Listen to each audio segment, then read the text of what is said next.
All right, welcome back, everyone. We're diving deep today, and I mean really deep into this idea of confidence. Confidence. Yeah, like what is it? Where does it come from? And most importantly, I think, how do we get more of it? Luckily, we have a guide. Oh, definitely a guy. Katty K and Claire Shipman's The Confidence Code. You familiar with it? Absolutely, yeah. It's a fantastic book. It's really insightful. It is. And you know what really kind of hit me hard in that book? What's that? They make this point that confidence, it's not like this thing that you're just born with or you're not. It's like a muscle. You can actually build it up. I love that. It's like you're not just stuck. It's exact. But okay, so like what about people who just, you know, seem naturally confident? Like, do they just like win the genetic lottery or something? Well, there is a piece of that, Yeah. right?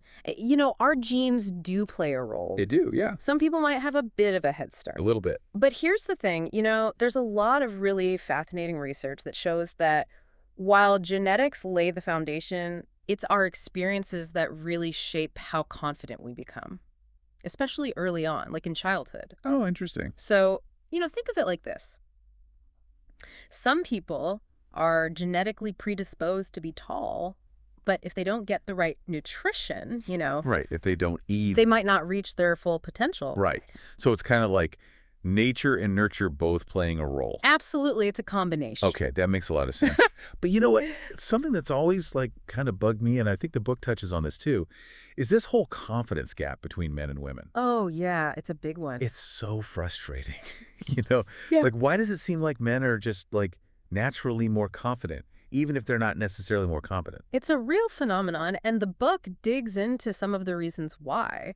One of the things they talk about is how, you know, even from a young age, Mhm. girls are often praised for being, you know, agreeable, perfect. Like good girls? Yeah, good girls. Mhm. While boys are more encouraged to take risks, be assertive. Be loud and like get out there. Exactly. So over time, what happens, this can actually lead women to, like, internalize this message that they need to be perfect No, to be perfect. before they can even think about taking action. Oh, I see. And that can really hold us back. Absolutely. I've totally been there. Like overthinking, Mhm. second guessing myself. Like, is this good enough?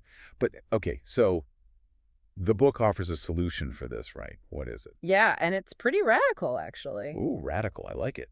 They call it action over perfection. Okay, I'm listening. So basically, they're saying, you know, confidence is not something you just get by waiting for the perfect moment. Right, like waiting until everything's just right. Exactly. Or like being 100% prepared. You've got to take that leap, even if you're feeling a little scared, a little unsure. Like, just go for it. Just go for it. Okay, so it's more about doing than thinking.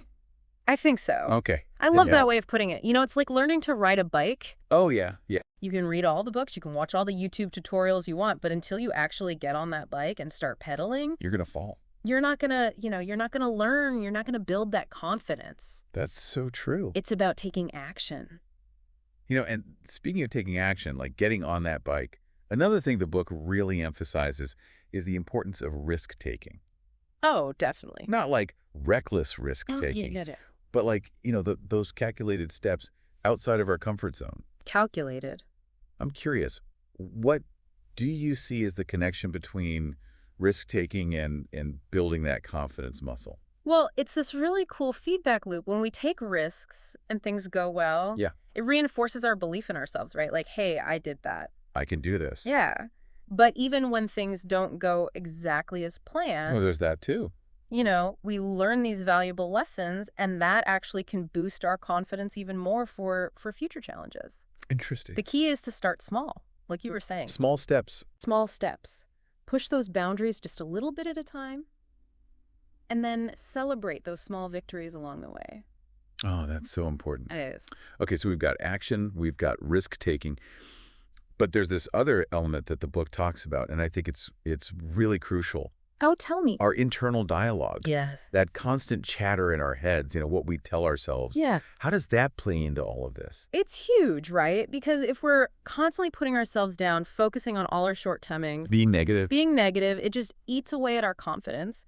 But, you know, if we can cultivate a more positive, Kind. supportive inner voice, it's like having this cheerleader. In your corner. Yeah, rooting for us all the time. I love that image. Like replacing that inner critic with this like encouraging coach. Exactly. And, you know, the book also does a great job of highlighting some really incredible women leaders yeah. like Christina Lagarde. Do you Yeah. remember, like, what stood out to you from her story? You know, I think what really struck me about Christine Lagarde is how honest she was Yeah. about experiencing imposter syndrome, Even at the top of her game. even at the top.